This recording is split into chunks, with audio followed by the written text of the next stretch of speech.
Hurts has got it, wants to throw. Hurts setting up the screen. It is complete and blown up. Miles Sanders caught it. Malcolm Rodriguez was there waiting for him. That's a big play by Rodrigo.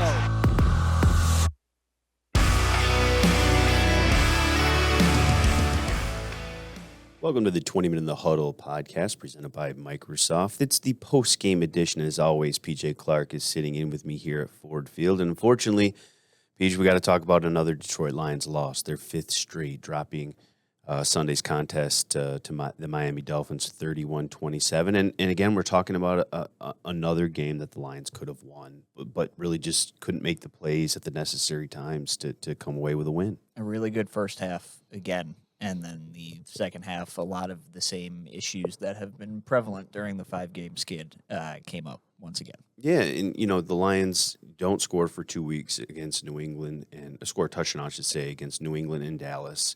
And then they come out Sunday, and offensively, you're like, whoa, I think they put this together. Yeah. I mean, they scored on 5 possessions in the first half, with 3 touchdowns, 2 field goals.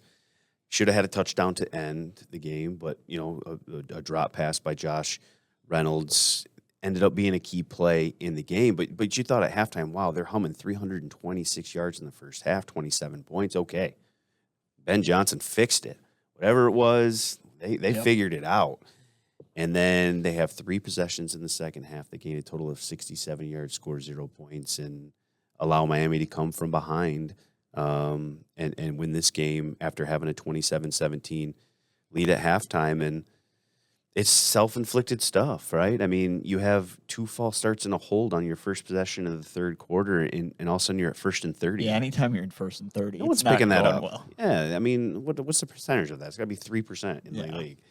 And, again, the second possession, a false start penalty puts you behind the chains, maybe changes how you start that drive. And then you finally get some things together. You're driving, trying to come from behind late in the fourth quarter, and it's a bad throw. I mean, that's what that play was. 4th and 2 at the Miami 36. I think throwing to Reynolds was the right decision after watching it. Amon-Ra St. Brown was covered. Swift was covered short. That was the one-on-one matchup. And it was, obviously the percentage of throwing that 30-plus yards isn't great, but that's a one-on-one matchup against a guy that you have pretty good rapport with in Josh Reynolds, and Jared throws the ball inside. And if he just throws the ball in front, outside, Reynolds had a step. It's an easier play. Instead, he's got to turn back around, dive for it, and just a poorly thrown football. Again, a self-inflicted mistake. And that's just what we're talking about with this team. They don't play complementary football. Again, defensively, they struggled all game long. And then offensively, you saw it in spurts, but they couldn't put it together for 60 minutes. And those are the 2 things I take away from this speech is just not being able to play a football game for 60 minutes and not playing complementary football. And that has come up again. I mean, it wasn't as close as at the end, but it was just like Minnesota. You jump out to that 14-0 lead, you think everything's going great, and then the wheels slowly but surely come off from there. And look, the wheels on defense, you thought like the offense was struggling the last 2 weeks. The defense had played better, and they had. I think maybe some of that a little bit last week in Dallas was Dak Prescott being a little bit rusty. The timing routes were not there. But they were there today. And look, to the Lions' credit, that they did what they needed to do defensively to play a little bit better, but then it was a giant step backwards in this one. And listening to Dan Campbell after this game, and maybe this is just my perception of it, I felt that was the most frustrated he had been with the players not following the plan. And what I mean by that is he talked all week, and the players talked all week about getting hands on Tyreek Hill, getting hands on Jalen Waddle, not letting them run free in the defense, whether that's the line of scrimmage in that 5 yard area allowed after the line of scrimmage where you can put hands on receivers, disrupt them. That was the big word. You had to disrupt them. And they just didn't do any of that all game long. No. I mean, those 2 ran wild and ran free. And look, you're talking about 2 guys that are legit 4-2 guys. And, if you let them just run around in your defense, this secondary is not talented enough to handle that. And we saw it. Tyreek Hill, 12 catches on 14 targets for 188 yards, 15.7 average, had a long of 42. And then Waddle catches 8 of his 9 targets, 106 yards, including a 29-yard touchdown, had 2 touchdowns. And, all game you talk about not letting those 2 guys beat you, getting hands on them. And then it comes to Sunday and you don't do any of that. That's got to be frustrating. Yeah, I think there was a lot of, and the Tyreek ones especially were not like your prototypical.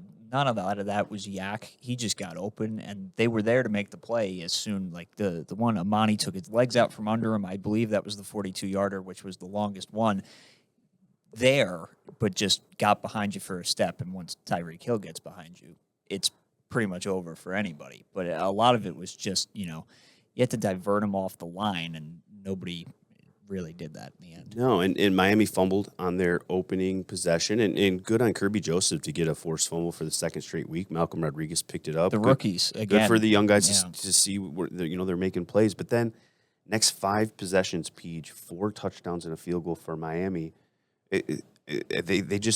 Detroit could not stop them.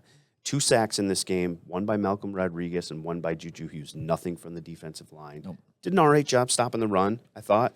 But again, just couldn't kind of mount that pressure on Tua. They did a good job of rolling him out of the pocket a lot. And then when he is in the pocket, he throws that ball, gets it quickly and gets it out of his hands. So they knew it was going to be tough to get to him. But I thought they maybe had opportunities a little bit more than they show. And there were a lot of the kind of read and react things with Tua that as you mentioned, he kind of held the ball for a long time at the mesh point and could have given it to Mostert and kind of pulled off and had a crosser, whether it was Waddle a couple times, the fullback a couple times, had a crosser coming right in front that just got the ball out in the split second. Defensive line had no chance, and they kind of just went off to the races from there. And here's what Dan Campbell said after the game about, Hill and Waddle. And you can tell there's a little bit of frustration there. Speed.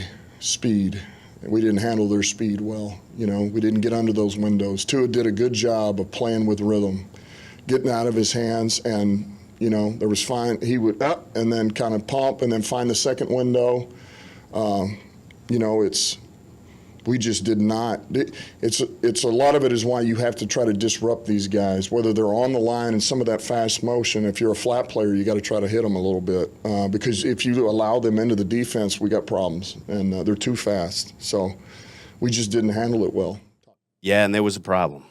Those 2 were a problem all game long, right, Peach? Yeah, those were definitely the 2 guys you had to key in on. Obviously, Gesicki had the last touchdown, but it was just, 294 yards out of the 2 of them. Wow. That's crazy. That's a lot. That's a lot.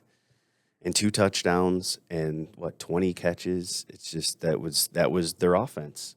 And the disappointing part is the Lions knew coming in that's what they had. Yeah, it's not a secret that they have 2 of the 10 best receivers in the league. You knew that. Everybody knew that. Yeah, so look, you just go back to work, right? I mean, that's what Dan Campbell and Jared Goff talked about. I mean, you're at 1-6, and there's nothing more you can do but just go back to Allen Park, try to fix some of these mistakes, go to work, and try to string something together. You've got Green Bay coming in here next week. Obviously, Green Bay travels well. I expect a lot of Packers fans, in Ford Field, but it's one you definitely have to have now. We talked about this one as being one and starting a streak, but now it is. Mm-hmm. That's it. It's win now, or a lot of the goals that you set for yourself in the preseason, could be over by November, and that's a tough way to play an NFL season when you're so far out of it with half the season to go or a month and a half to go. So look, if the Lions want to avoid that, now is the time. They've got to go back to Allen Park, figure out how to make those plays, figure out how to catch that ball right at the end of the first half to make that a touchdown instead of a field goal. Figure out, you've got to put that ball on the outside, on that final play on 4th and 2 and not inside and make a play. And, if you're an offensive lineman, you can't have false starts and stuff like that, but that puts you behind the stick. Just doing some of those little things, they're so close. I mean, this is 31-27. It's a game they could have won. But sometimes they just can't get out of their own way. And I think that's what they've got to figure out how to do and try to string some of these together moving forward. And again, I mean, we talk about it every week at this point, but it was pretty clear, I think, with only 10 touches that DeAndre Swift was not a full go today after a full week of practice, which is obviously very good. But, you get your best offensive player pending anything that might have come up today. You get him back another full week of practice. Maybe he gets back to, 15, 17 touches next week, which would be massive just going forward. Yeah, it'd be big. They need some playmakers, but I don't think that was the issue. I mean, I think they made plays. They just bogged down in the second half. They only had 3 possessions just because of the way the game went. And that's not a lot of possessions. Obviously put themselves in the hole there. But this one to me isn't on the offense. This one to me, again, and we've talked about it before, is just you had a plan on defense. You knew what you had to do, and you still couldn't stop it. And that's got to be concerning if you're Dan Campbell and this coaching staff. Is it what we're doing? Is it what the players are doing and or not doing? Are they not sticking to the game plan? Because at least to me, it seemed like there was some frustration with Dan with these guys not, putting hands on, Hill and Waddle and doing some of the things that they talked about needing to do coming into this football game. And the division still goes through Green Bay as long as Aaron Rodgers is under center. So, look, we'll break it all down from Allen Park this week. PJ will be back with me next week here at Ford Field as Lions take on the Green Bay Packers. And we'll also have another 20 minute in the huddle midweek for you. We'll get some players on. We'll talk to some guys from Green Bay, get that matchup. So busy week in Allen Park as the Lions try to turn this thing around. Losers to Miami, 31-27 on Sunday. They fall to 1-6, and they've got to get it rolling, Peach. Yep.